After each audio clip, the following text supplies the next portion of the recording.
Selamat datang kembali di channel kami.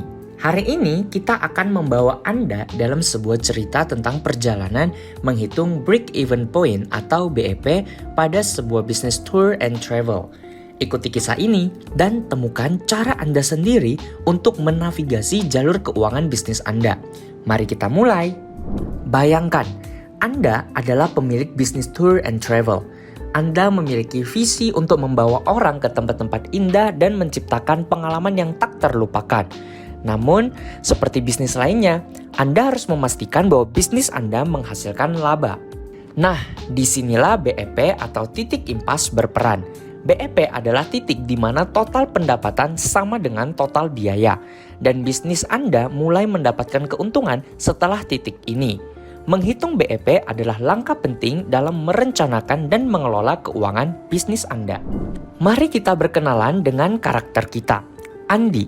Andi baru saja memulai bisnis tour and travelnya dan ingin tahu berapa banyak tur yang harus ia jual sebelum ia mulai mendapatkan keuntungan. Andi memiliki biaya tetap sebesar 20 juta rupiah per bulan, termasuk sewa kantor, gaji staf, dan iklan. Dia menjual tur dengan harga 1 juta rupiah per paket, dengan biaya variabel per paket sebesar 300 ribu rupiah untuk transportasi, akomodasi, dan makanan. Sekarang, mari kita bantu Andi menghitung BEP Business Tour and Travel-nya. Pertama, kita perlu mengetahui kontribusi margin per unit, yang dihitung dengan mengurangi biaya variabel per unit dari harga jual per unit. Jadi, kontribusi margin per unit adalah 1 juta rupiah minus 300 ribu rupiah, yaitu 700 ribu rupiah.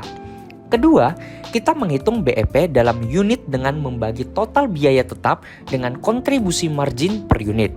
Jadi, BEP dalam unit adalah 20 juta rupiah dibagi 700 ribu, yaitu sekitar 29 paket tur. Artinya, Andi perlu menjual 29 paket tur untuk mencapai titik impas. Kini, Andi telah mengetahui bahwa dia perlu menjual 29 paket tur untuk mulai menghasilkan keuntungan.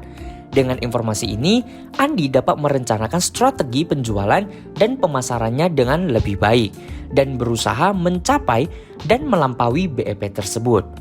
Menghitung BEP adalah proses penting dalam mengelola keuangan bisnis Anda. Ini membantu Anda mengetahui berapa banyak produk atau layanan yang perlu Anda jual untuk mulai menghasilkan keuntungan, dan dapat membantu Anda merencanakan dan mengambil keputusan bisnis yang lebih baik. Demikianlah perjalanan kita dalam menghitung BEP Business Tour and Travel. Kami berharap cerita ini membantu Anda memahami konsep BEP dan cara menghitungnya. Jangan lupa untuk like, share, dan subscribe untuk cerita dan pelajaran keuangan bisnis lainnya. Sampai jumpa di video berikutnya. Bye!